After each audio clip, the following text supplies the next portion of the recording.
Faheem Ashraf white ball camp का हिस्सा बन जाता है, मोहम्मद नवाज़ बन जाता है, लेकिन नहीं बनता है तो शाहनवाज़ धानी नहीं बनता है। शायद अब अंदाज़ा हो रहा है कि पीसीबी का और शाहनवाज़ धानी का कोई पर्सनल इशू है, कोई अंदर खाते कोई इशू चल रहा है, क्योंकि कोई और रीज़न नहीं है कि अगर आप कहें ना कि सिंध का मामला है, फलाना मामला है, तो वो इशू नहीं है, क्योंकि सिंध के भी कुछ 2 बॉलर ऐसे हैं जो कि इस कैंप का हिस्सा बने, बैटर आए हैं जो कि वहाँ से इस कैंप का हिस्सा बने, वो इशू नहीं है। इस कैंप के अंदर शाहनवाज़ धानी ये जो नेशनल चैम्पियंस कप है आपका, उसके अंदर भी उसकी बॉलिंग अच्छी है।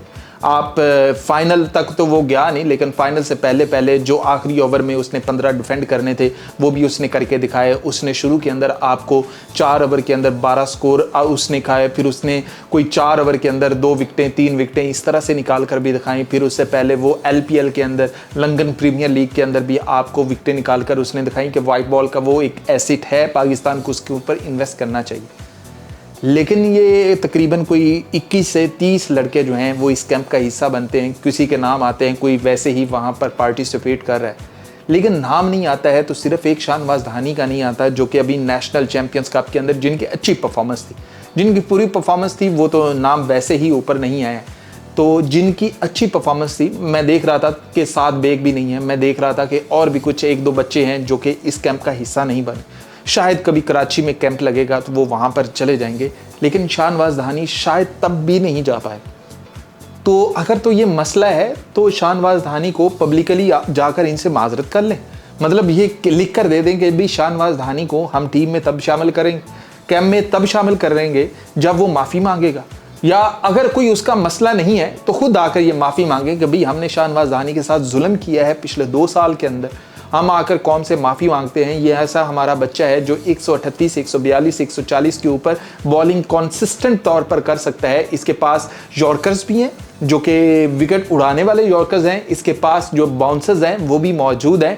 इवन के मोहसिन नकवी ने, हमने देखा कि जब शाहनवाज़ धानी को वो अपने कोच माइक हैसन से मिला रहा है तो वो बता भी रहा है कि ये शाहनवाज़ धानी है, ये अच्छा बच्चा, मतलब वहाँ पर ऐसा समझ आ रहा था जैसे कोई इशू नहीं हो। लेकिन फिर एकदम से जब ये वाइट बॉल कैंप लगता है, फिर उसमें शाहनवाज़ धानी का नाम नहीं होता है। मतलब क्यों ऐसा एक बच्चे के साथ जुल्म करते हो? वो पाकिस्तान के लिए खेल रहा है, उसने कहा है, कभी नहीं उसने कहा कि मैंने पाकिस्तान छोड़कर कहीं और जाकर खेलना, उसने हमेशा ये कहा है कि मेरा जीना मरना पाकिस्तान के साथ। तो भी क्यों नहीं उसको शामिल कर रहे हो? मतलब मसला क्या है उस बच्चे के साथ? कोई एक बंदा कोई कहीं से भी बता दे कि भी शाहनवाज़ धानी बाहर गया था, वहां पर जो है ना इसने कोई छोटी मोटी हरकत की थी। अगर तो की थी तो ऐसे बड़े बड़े नाम हैं जो कि वो हरकतें करने के बावजूद पाकिस्तानी टीम के अंदर खेल रहे।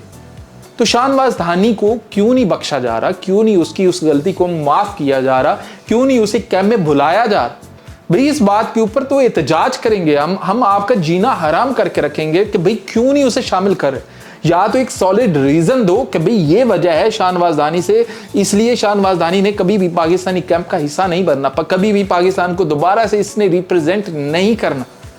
अगर तो वो कोई छोटा मोटा इशू है, ऐसे में तो हैदर अली का भी इशू आया था, हैदर अली ने भी वो सॉल्व किया ना, हैदर अली भी वापस से पाकिस्तान के लिए खेल रहा है ना। तो अगर शाहनवाज़ धानी आपको जाकर लंदन प्रीमियर लीग के अंदर एज ए पाकिस्तानी रिप्रेजेंट कर सकता है, आपके नेशनल चैंपियंस कप के अंदर वो आ सकता है, तो भाई कैंप के अंदर क्यों नहीं आ सकता?